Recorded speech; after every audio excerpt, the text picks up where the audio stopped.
there is an image seared into the collective memory of aviation. A Boeing 747, the queen of the skies, adorned in a green and white livery, banking hard over the dense neon-lit sprawl of Kowloon City. It's the legendary checkerboard turn, the final heart-stopping approach into Hong Kong's old Kai Tak Airport. For decades, this maneuver was more than just a landing. It was a symbol of precision, of daring, and of an airline that perfectly embodied its home, a city that thrived by expertly navigating a complex world. This was the image of Cathay Pacific at the peak of its powers, the pride of a city on an unstoppable ascent. Now picture this: a vast, sun-scorched expanse of the Australian desert. Row upon row of those same green and white-tailed aircraft sit silent under an empty sky.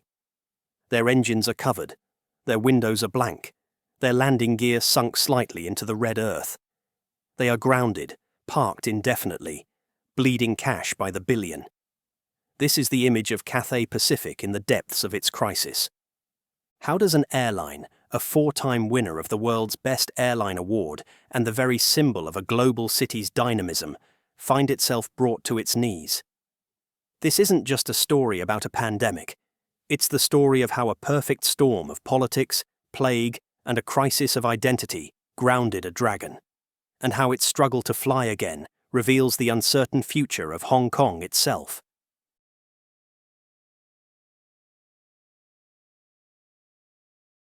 To understand Cathay Pacific's fall, you first have to understand its ascent.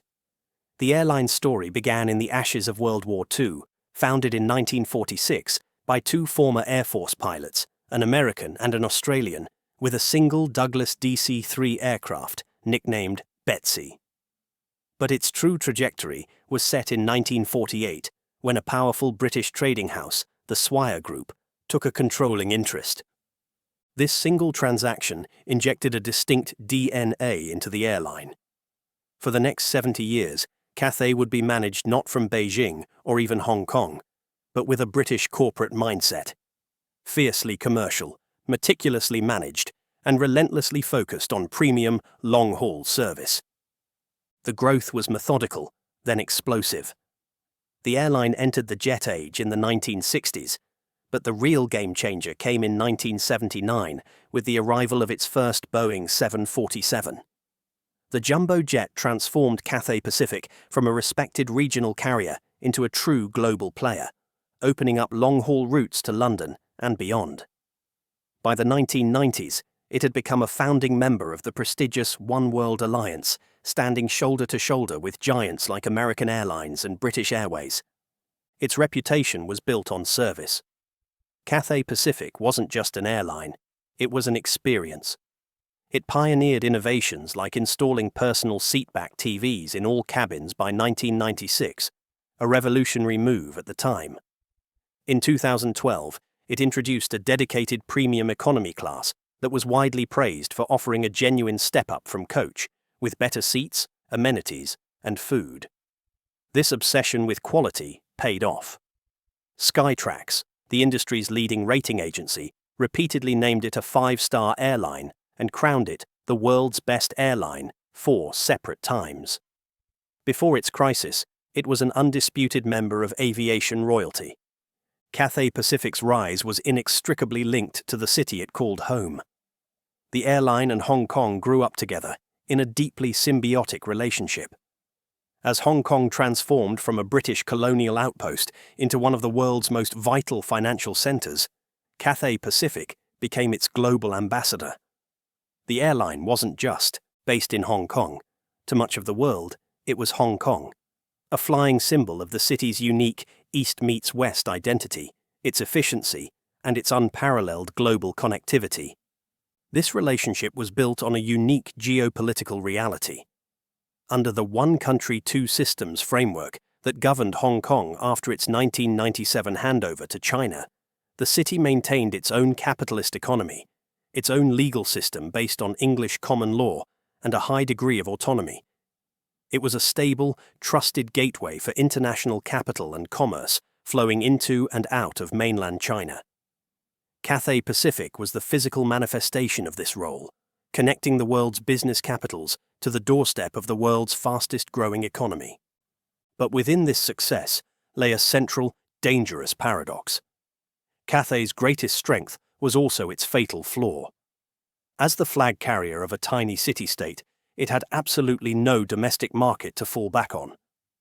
Unlike American Airlines, which can survive a collapse in international travel by flying between Dallas and Chicago, or China Southern, which can pivot to its vast domestic network, Cathay's entire business model was predicated on one thing: the free, unimpeded flow of international passengers and cargo through a stable, open, and attractive Hong Kong hub. Before 2019, it was the world's 8th largest carrier of international passengers. This total dependence on internationalism made it uniquely, exquisitely vulnerable. Any disruption to global travel, or any threat to Hong Kong's special status, was a direct threat to its very existence. For decades, this was a winning bet. The Swire Group's British management provided more than just corporate governance. It acted as a geopolitical buffer. In the delicate balance of one country, two systems, Cathay was perceived globally as a Hong Kong institution, managed with Western principles, not as a mainland Chinese state-influenced entity. This perception of neutrality was a core competitive advantage, making international travelers and businesses comfortable. It allowed the airline to operate with a degree of separation from Beijing's direct political influence. But in 2019, that buffer would be shattered, and the airline's foundational paradox would be exposed with brutal consequences.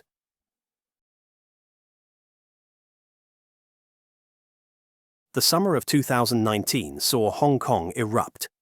Millions took to the streets in pro-democracy protests, initially against a controversial extradition bill, but quickly morphing into a wider movement against Beijing's growing influence.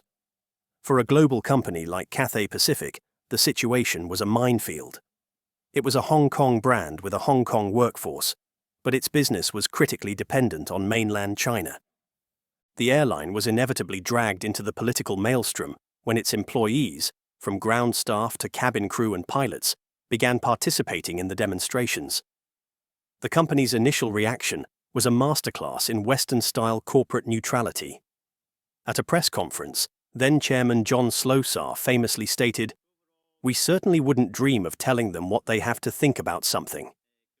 It was a stance that respected the individual freedoms of his staff, a position that would have been unremarkable in London or New York. But this was not London or New York. The reaction from Beijing was swift, severe, and utterly unprecedented.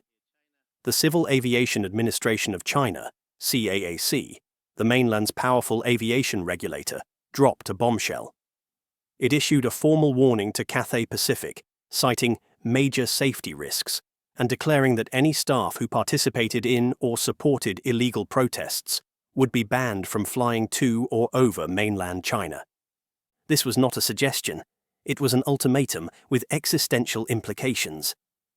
A ban from Chinese airspace would make most of Cathay's lucrative routes to Europe and Japan geographically and economically impossible to operate.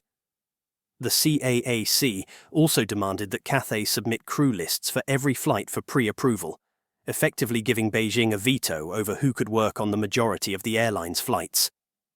The pressure was amplified as state-owned Chinese companies and banks were encouraged to boycott the airline, threatening to choke off a fifth of its business. Cathay Pacific was caught in a political vice, squeezed between the expectations of its Hong Kong staff and the non-negotiable demands of a superpower. Faced with corporate annihilation, the airline buckled. The reversal was as dramatic as it was total. CEO Rupert Hogg, a Swire Group veteran, sent a memo to all staff warning of disciplinary consequences, up to and including termination, for supporting the protests. The words were quickly followed by action. The company began firing employees. An arrested pilot was sacked. 2 ground staff were dismissed for allegedly leaking the travel details of a Hong Kong police football team. Most notably, Rebecca Tsai, the head of the flight attendants union at the subsidiary Cathay Dragon, was fired after managers confronted her with her private Facebook posts. A climate of fear, described by unions as white terror, descended upon the company, with staff reportedly deleting social media accounts and fearing that colleagues were being encouraged to inform on one another.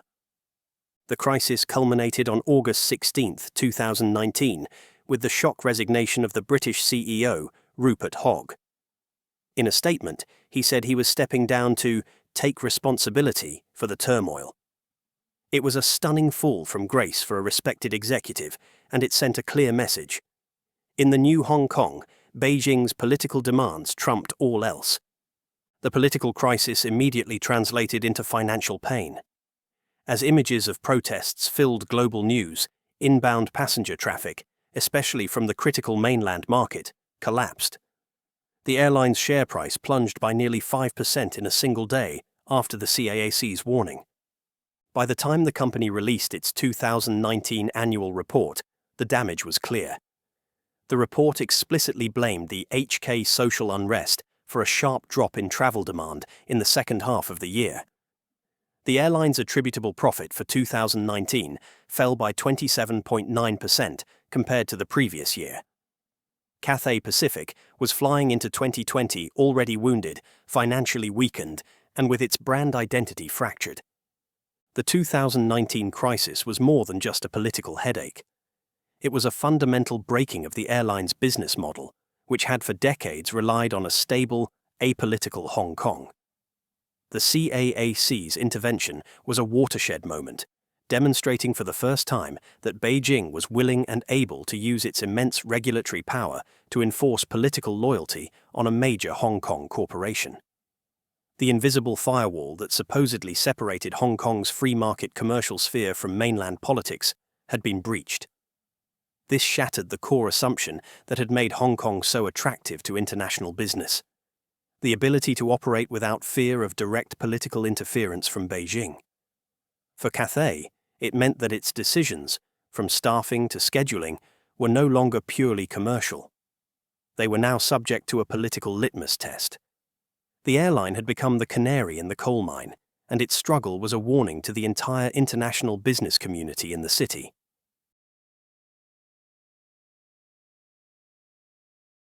Just as Cathay Pacific was reeling from its political bruising, the world changed. In early 2020, the politically damaged and financially weakened airline flew directly into the maw of the COVID-19 pandemic. For Cathay, this was not just another crisis. It was an existential threat that struck at the very heart of its paradoxical business model. With no domestic market to pivot to, it was 100% exposed to the complete and sudden shutdown of international borders. While other nations eventually learned to live with the virus, Hong Kong, following mainland China's lead, adopted a rigid and unrelenting zero-COVID strategy. This policy turned the city into a fortress, imposing some of the world's longest and most punishing quarantine rules, particularly for aircrew.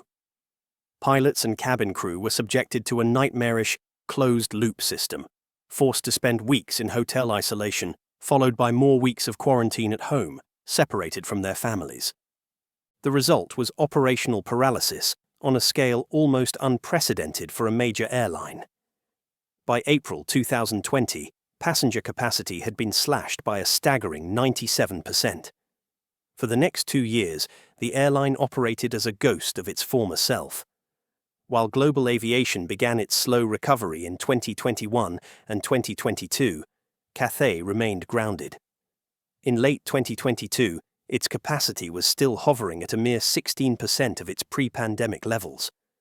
The airline was forced to send around 40% of its fleet, dozens of state-of-the-art wide-body jets, into long-term storage in the dry air of the Australian desert, a costly and humbling admission of defeat. The financial consequences were catastrophic. With virtually no passenger revenue, Cathay Pacific burned through cash at an alarming rate of 2.5 to 3 billion Hong Kong dollars, up to $380 million every month. Its annual reports painted a portrait of relentless, staggering losses. In 2020, Cathay posted a record net loss of 21.6 billion Hong Kong dollars, $2.8 billion, followed by losses of $5.5 billion in 2021 and $6.5 billion in 2022. The airline, once a symbol of profitability and prestige, was on the brink of complete collapse. In October 2020, management was forced to take drastic action. The company announced a massive corporate restructuring, eliminating 8,500 jobs, or 24% of its entire workforce. In the same move, it permanently shut down its respected regional subsidiary, Cathay Dragon, ending a brand that had served the region for 35 years. It was the darkest chapter in the airline's history.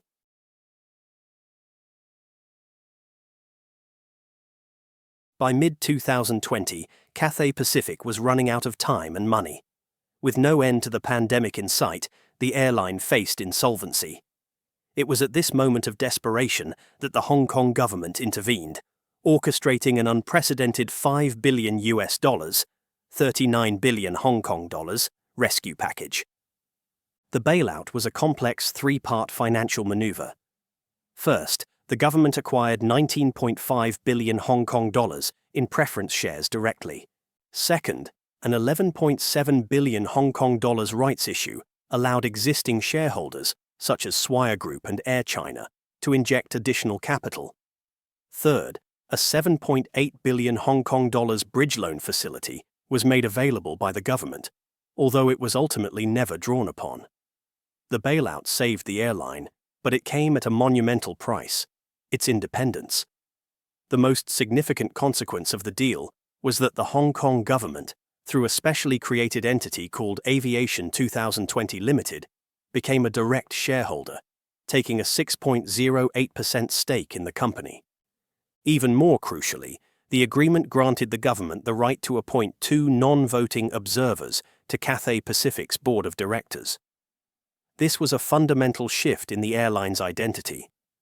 For the first time in its history, the fiercely commercial, British-managed icon of Hong Kong's free market capitalism was now partially state-owned. This was not a simple financial rescue. It was a political acquisition that permanently altered the power dynamics within Hong Kong's flagship company. The government's stated goal was to protect the city's status as an international aviation hub, a role it saw as critical to the economy. However, by becoming a shareholder, the government created a direct channel for political influence that had never existed before. The board observers, while non-voting, gave the government a permanent seat at the table, an institutionalized presence inside the company's most sensitive decision-making body. The bailout didn't just provide a lifeline, it attached a leash, tethering Cathay's fate directly to the political agenda of a Hong Kong government that was itself moving into ever closer alignment with Beijing.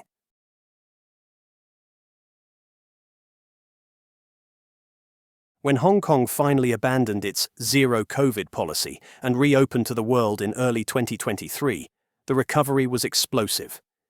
A tidal wave of pent-up travel demand sent revenues soaring. The result was a stunning financial turnaround.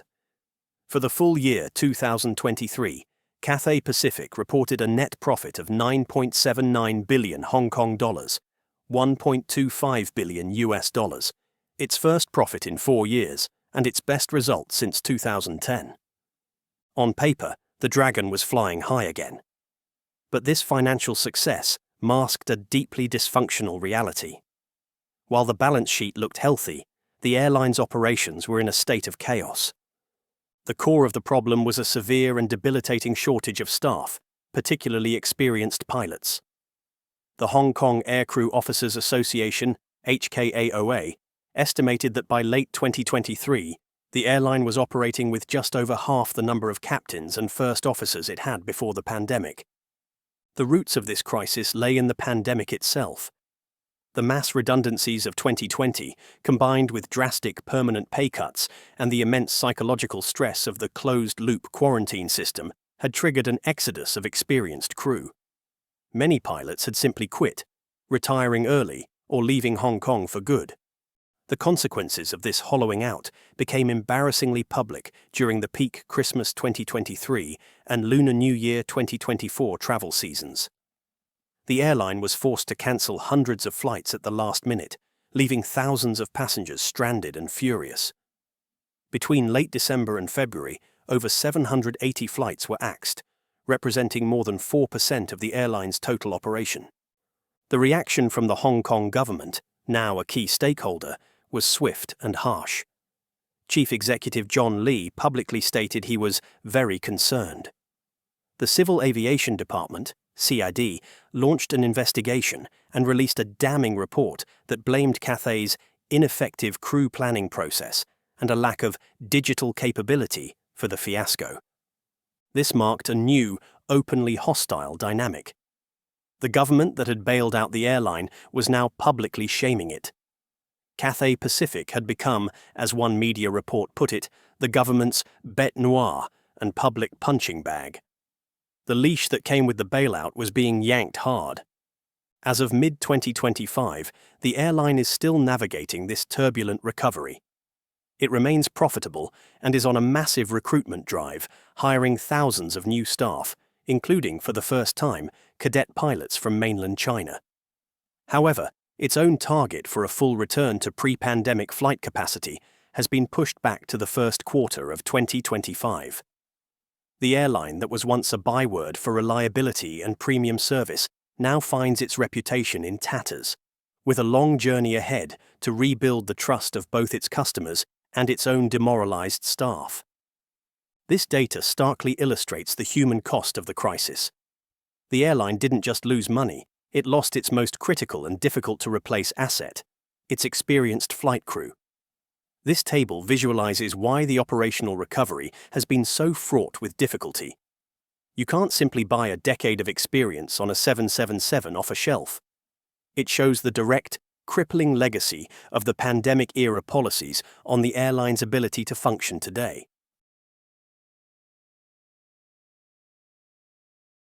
It is easy to paint a picture of doom and gloom, but there is a credible counter-narrative. From a purely financial perspective, Cathay's recovery has been remarkable. The airline has now fully repaid the 19.5 billion Hong Kong dollars in preference shares to the government, effectively closing the chapter on the direct bailout investment. Furthermore, the company is not standing still. It has committed to investing over 100 billion Hong Kong dollars in the coming years on new aircraft, upgraded cabin products, and new lounges. It is on track to restore 100% of its pre-pandemic network by early 2025 and is actively adding new destinations from Dallas to Rome, signaling a clear intent to reclaim its global status. The record profit of 2023, a skeptic would argue, is not an anomaly, but a sign of resilient demand and a successful turnaround. But this optimistic view ignores the storm clouds gathering on the horizon. The single greatest long-term threat to Cathay Pacific is the erosion of its home airport's dominance. For decades, Hong Kong International Airport, HKIA, was the undisputed premier gateway to southern China and a major transit hub for all of Asia. That era is over. Beijing's National Plan for the Greater Bay Area, GBA, aims to create a world-class, integrated cluster of airports. This has fueled massive expansion at Hong Kong's direct competitors just across the border, Guangzhou Baiyun International Airport, CAN, and Shenzhen Bao'an International Airport, SZX. These mainland hubs are adding new runways and terminals, with Guangzhou planning to handle 120 million passengers annually by 2025. A new high-speed rail link now connects Shenzhen and Guangzhou's airports in just 20 minutes, effectively creating a single, massive, and highly competitive aviation market. Cathay now finds itself in a direct battle for the same pool of passengers and cargo, with heavily overlapping route networks. Hong Kong is no longer the only game in town. It's just one of 3 major hubs in a 40-kilometer radius. This intense regional competition is happening against the backdrop of a wider, more worrying trend: the potential decline of Hong Kong itself as a top-tier international hub. Analyst reports increasingly warn that the city's appeal to international business is waning, citing the erosion of the rule of law, heightened geopolitical tensions, and a less predictable operating environment following the 2019 protests and the imposition of the national security law. Cathay Pacific's future is inextricably tied to the fate of its home city. The risk of increased political interference in its operations makes it a less stable and reliable partner for global businesses and travelers. The fundamental question is this: if Hong Kong loses its unique status and becomes, in essence, just another major Chinese city, does the world still need a premium, long-haul airline based there? Or will passengers and cargo simply bypass it, flying directly into Guangzhou or Shenzhen on mainland carriers?